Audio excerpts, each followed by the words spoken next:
तज्जः संस्कारो अन्य संस्कार प्रतिबंधी। तज्जः संस्कार, उससे उत्पन्न होने वाला संस्कार। किससे? ऋतंभरा प्रज्ञा से। जो प्रज्ञा बनी थी उससे जो जो हमारा अनुभव होगा संसार के बारे में, आत्माओं के बारे में, ईश्वर के बारे में, जो जो अनुभव होगा उसका संस्कार बनेगा। और उस ऋतंभरा प्रज्ञा से जो संस्कार बनेगा वो संस्कार अन्य संस्कार प्रतिबंधी, अन्य सांसारिक संस्कारों का प्रतिबंधी होगा, उसको प्रतिबंध लगाएगा, उसका विरोधी होगा। प्रतिबंध लगाएगा, विरोध करेगा, नहीं नहीं, खाना पीना, पार्टी में जाना, डांस करना ये अच्छा नहीं है। दुनिया कहती है जाना चाहिए, पार्टी में जाना चाहिए, खाना चाहिए, डांस करना चाहिए, सब कुछ करना चाहिए, पर वो कहेगा नहीं इसमें खतरा है, इसमें नहीं जाना चाहिए। अगर वो किसी दूसरे व्यक्ति के सामने कह दे कि पार्टी में नहीं जाना चाहिए, वहाँ डांस नहीं करना चाहिए, वहाँ ये नहीं करना चाहिए, फैशन नहीं करना चाहिए, वो कहेगा पागल है, इसका दिमाग खराब है। वो उसको पागल कहेगा। यार पार्टी में नहीं जाना चाहिए, अच्छे कपड़े नहीं पहनने चाहिए, फैशन नहीं करना चाहिए, इसका दिमाग खराब है, पागल है। तो मैंने कहा था आपको, पहले भी सुनाया था, फिर सुनाता हूँ। जब हमने ये योगाभ्यास शुरू किया और खूब अच्छी तरह जम के मेहनत की और यम नियम का पूरा अच्छे से पालन किया तो लोग हमको पागल कहने लगे। हमने मंच पे बैठ के कहा सत्य बोलना चाहिए, वेदों में लिखा है, ऋषियों ने लिखा है, सत्य बोलना चाहिए। तो हमको लोगों ने कहा पागल है, इसका दिमाग खराब है। अगर ऐसे तुम प्रवचन करोगे तो तुम्हें दान कौन देगा? तुम्हें दान कौन देगा? सारी दुनिया झूठ बोलती है, तुम कहते हो सच बोलो। ये सच बोलेंगे तो भूखे मरेंगे, जब ये भूखे मरेंगे तुमको दान कौन देगा? इनको ये सिखाओ कि हाँ हाँ सच तो बोलना चाहिए, पर जहां मौका लगे वहां झूठ भी बोलना चाहिए। तो लोगों ने ऐसे ऐसे प्रवचन शुरू किया और हमारा खंडन किया, हमारा विरोध किया। और ये तो मंच पे किया, और व्यक्तिगत बातचीत में कहा तुम्हारा दिमाग खराब है, तुम पागल हो, दुनिया को ऐसे बोलते हो कि सच बोलना चाहिए। तो हमने गुरुजी के सामने समस्या रखी। हमने कहा गुरुजी आप कहते हैं ऋषियों ने लिखा है सच बोलो, हम सच बोलते हैं और लोगों को सच बोलना सिखाते हैं, तो लोग हमको पागल कहते हैं। अब इसका क्या समाधान है? लोग हमको पागल कहते हैं। तो गुरुजी ने कहा कि जब इस प्रकार से आप योगाभ्यास करेंगे, यम नियम का पालन करेंगे, सत्य का प्रचार करेंगे, तो लोग आपको पागल कहेंगे। ये संसार ऐसा ही है, लोग आपको पागल कहेंगे। और जब वो पागल कहना शुरू कर दें तो समझ लेना अब आप ठीक चल रहे हैं। जब लोग आपको पागल कहना शुरू कर दें तो समझ लेना आप ठीक चल रहे हैं। बस चलते रहो, दुनिया पागल कहती रहे, कहने दो, कोई परवाह नहीं, कोई चिंता नहीं, मस्त रहो। आप ऋषियों को फॉलो करो, ईश्वर को फॉलो करो, दुनिया जो भी बोले बोलने दो, उसकी चिंता नहीं है। सम्मानाद नित्यम उद्विजेत विषादिव, सम्मानाद ब्राह्मणो नित्यम उद्विजेत विषादिव, अमृतस्येव चाकांक्षेत अवमानस्य सर्वदा। महर्षि मनु जी ने लिखा है कि ब्राह्मण को, योगाभ्यासी को, विद्वान व्यक्ति को अपमान से घबराना नहीं चाहिए, डरना नहीं चाहिए, और सम्मान की इच्छा नहीं करनी चाहिए। बोलो कितना कठिन। सम्मान की इच्छा नहीं करनी चाहिए, और अपमान हो जाए तो चिंता नहीं करनी चाहिए, मस्त रहो। क्या ईश्वर का अपमान नहीं होता है? हाँ जी, होता है ना। लोग ईश्वर को गाली देते हैं या नहीं? थोड़ी है, ज्यादा। सबसे ज्यादा गाली ईश्वर खाता है, इतनी कोई भी नहीं खाता, और हर रोज खाता है, एक भी दिन खाली नहीं जाता। तो क्या वो रोने बैठ जाएगा? ईश्वर रोता है क्या? दुखी होता है क्या?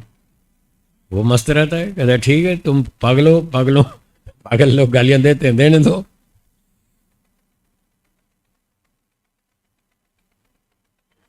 तो ईश्वर अपने आनंद में मस्त रहता है, वो चिंता नहीं करता कि तुम मुझे ठीक कहते हो या पागल कहते हो, जो भी कहते हो कहते रहो, उसे कोई फर्क नहीं पड़ता।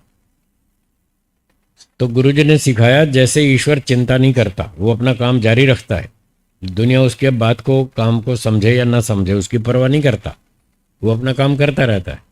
ऐसे तुम भी अपना काम करते रहो, दुनिया समझे ना समझे कोई परवाह नहीं है, वो अच्छा कहे या पागल कहे कोई चिंता नहीं, तुम अपना काम करते रहो, ऋषियों के अनुसार चलते रहो, वेदों के अनुसार चलते रहो। तो इस प्रकार से ये जो ऋतंभरा से जो हमारा संस्कार बनेगा वो बहुत अच्छा होगा और अन्य संस्कारों का प्रतिबंध करेगा। अन्य संस्कार वही खाओ पियो पार्टी में जाओ डांस करो मौज करो, ये है सांसारिक संस्कार जो हमको संसार में फंसाने वाले हैं।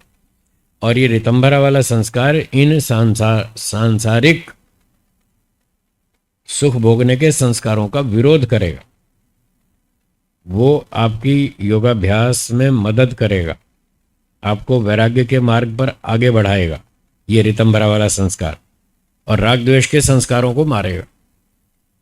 ये इसका लाभ है। ठीक है, तो बोले फिर क्या करेंगे आगे? बोले आगे ये करेंगे कि ऋतंभरा भी तो संप्रज्ञात समाधि है, उसी का फल है। तो अभी इससे और आगे चलना है, क्योंकि संप्रज्ञात समाधियों को सबीज समाधि बताया था, याद है? ता एव सबीज समाधि, ये सूत्र आया था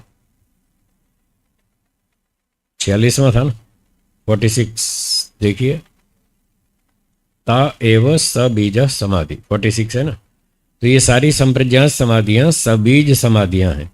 अभी इसमें बीज बचा हुआ है, पुनर्जन्म का बीज, बीज मतलब कारण, पुनर्जन्म का कारण वो है अविद्या आदि 5 क्लेश, वो अभी बचे हुए हैं, अभी वो मारने हैं, अभी वो खत्म नहीं हुआ काम।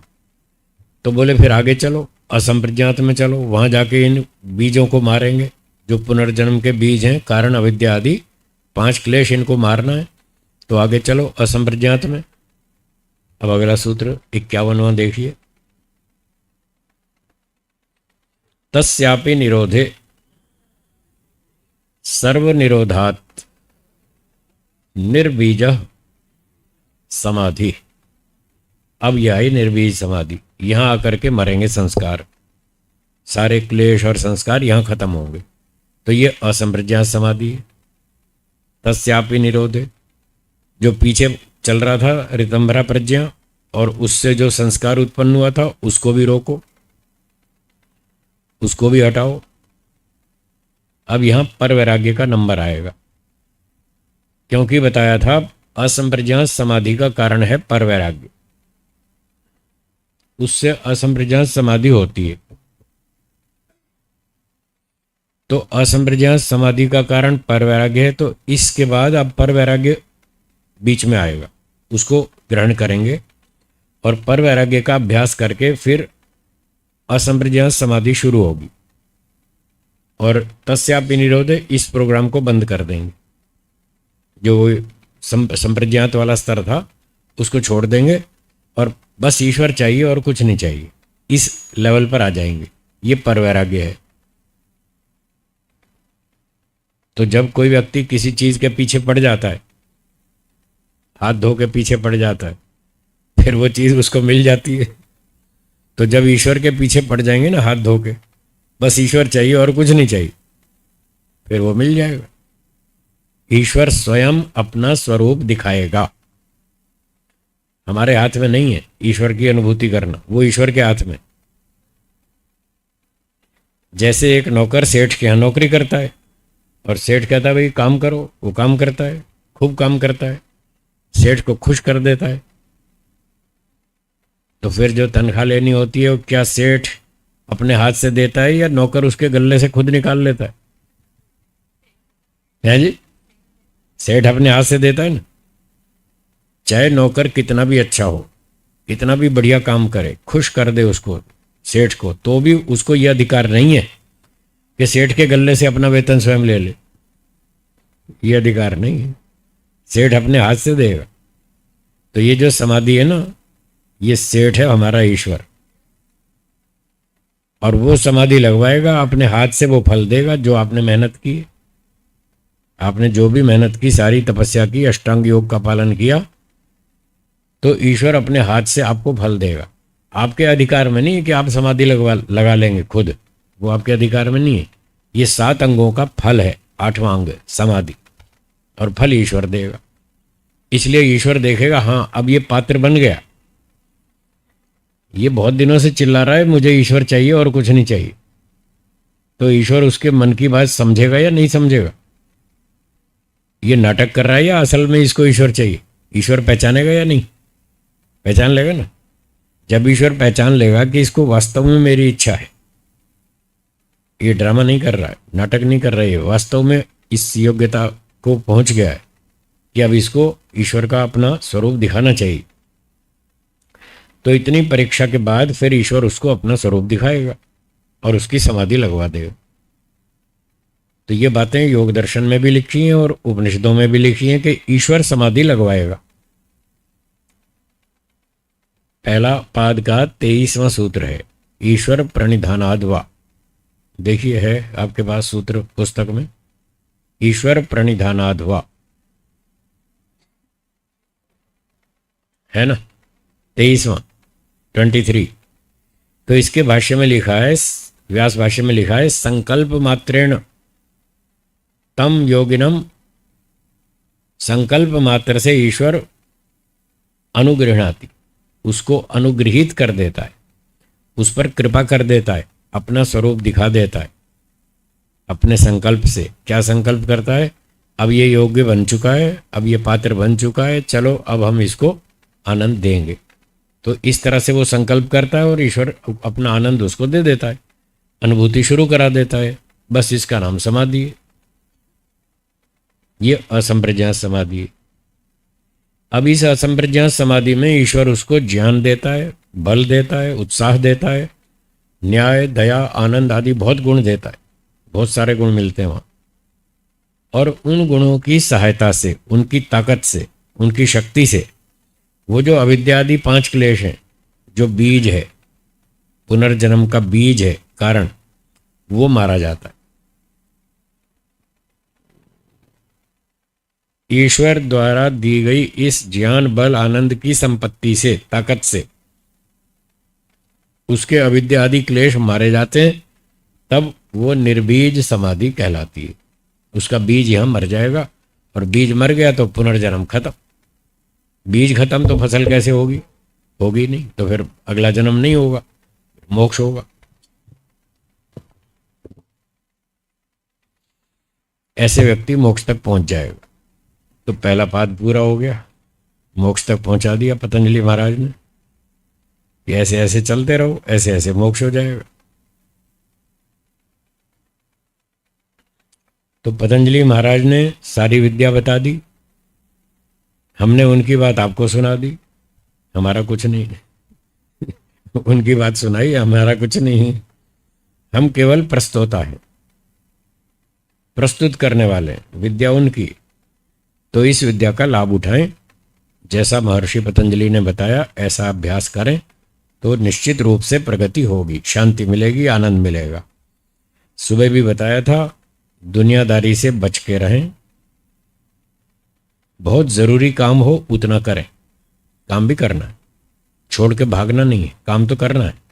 जितनी योग्यता है, जितनी क्षमता है, जितनी रुचि है, जितना वैराग्य है, उतना उतना काम भी करेंगे, उतना उतना साधना भी करेंगे। जितना ज्ञान का स्तर है उस हिसाब से कुछ समाज का काम भी करेंगे, और जितना वैराग्य है उस हिसाब से साधना भी करेंगे, दोनों करेंगे। तो जब स्तर बढ़ता जाएगा, वैराग्य बहुत ऊंचा हो जाएगा, फिर सांसारिक काम कम करते जाएंगे, घटाते जाएंगे, इधर वाला बढ़ाते जाएंगे। आज अगर आपको कह दें कि 10 घंटे मौन रहना है, तो आपके बस का नहीं है। आज इतना सामर्थ्य नहीं है। भले ही मौन रहना ठीक है, अच्छा है, लाभकारी है, पर 10 घंटे मौन रहें लगातार, इतनी क्षमता नहीं है। तो इसलिए 10 घंटे का नियम नहीं लगाएंगे, 1 घंटा लगाएंगे, 2 घंटा लगाएंगे, बाकी अपना काम करो। तो धीरे धीरे क्षमता बढ़ेगी, योग्यता बढ़ेगी, रुचि बढ़ेगी, साधना बढ़ेगी, वैसे वैसे फिर उसको बढ़ाते जाएंगे, फिर सांसारिक काम घटाते जाएंगे, वो कम करते जाएंगे। जब तक ज्ञान का विज्ञान का स्तर बहुत ऊंचा नहीं है तब तक सांसारिक काम भी करेंगे, करना पड़ेगा, वो भी करना जरूरी है। चलिए ये बात पूरी हो गई, अब दूसरा पाद आरंभ करें।